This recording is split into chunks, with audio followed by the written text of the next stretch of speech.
วัสดีพี่น้องกลับมาพบกับปู่ของในวงเก่าเด้ออันนี้คือภาพบรรยากาศอ่ามะกล้วยพนักงานเพิ่นอยู่มะกล้วยให้เราเก็บภาพเล็กน้อยฝากพี่ฝากน้องอันนี้คือขั้นตอนเพิ่นกำลังสิซับกล้วยลงอ่าง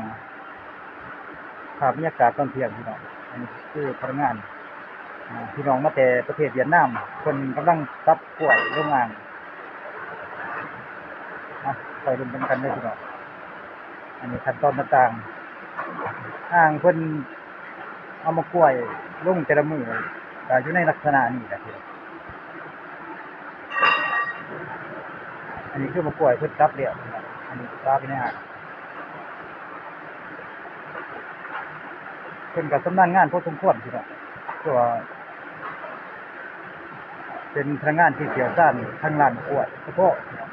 อันนี้มะกล้วยที่เพิ่นกำลังแขวนในสลิงพี่น้องกำลังสิกาเตรียมซับตรงอ่างกำลังปาดเป็นหวีนะพี่น้องพี่น้องคอยเบิ่งภาพบรรยากาศไปชมกันนะพี่น้องเนาะคอยเบิ่งแล้วภาพก็บ่ชัดเจนไปได้เพราะว่าโทรศัพท์เก่าพี่น้องแต่ว่า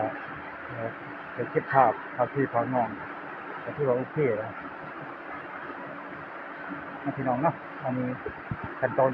ต่างๆอันนี้คือมะกล้วยมันจีกออกจากถุงนี่เด้อพี่น้องอันนี้มะกล้วยที่เพิ่นบ่ทันได้จีกออกจากถุงพี่น้องเพิ่นกำลังแขวนอยู่สลิงก็อยู่ในลักษณะนี้คือตัดออกมาจากพวกใหม่แต่ว่ายังมีทุกอย่างคุมอยู่อันนี้คือพนักงานเพิ่นจีก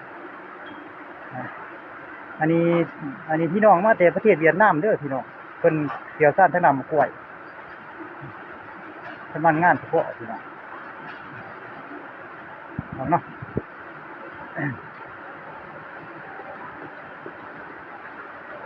อันนี้คือว่ามะกล้วยลายดีพี่น้อง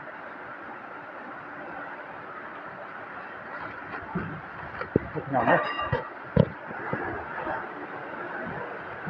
กระเบื้องภาพบรรยากาศประกอบกันข้างนอกข้างใน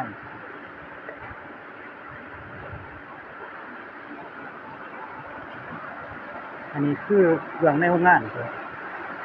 เนี่ยเป็นป่วยที่เป็นนั่งศึกษาไปที่นี่จริงๆอันนี้เนาะพี่น้องเนาะเก็บภาพไปเลยหน่อยเขาคิดของน้องเข้ากับใจเลย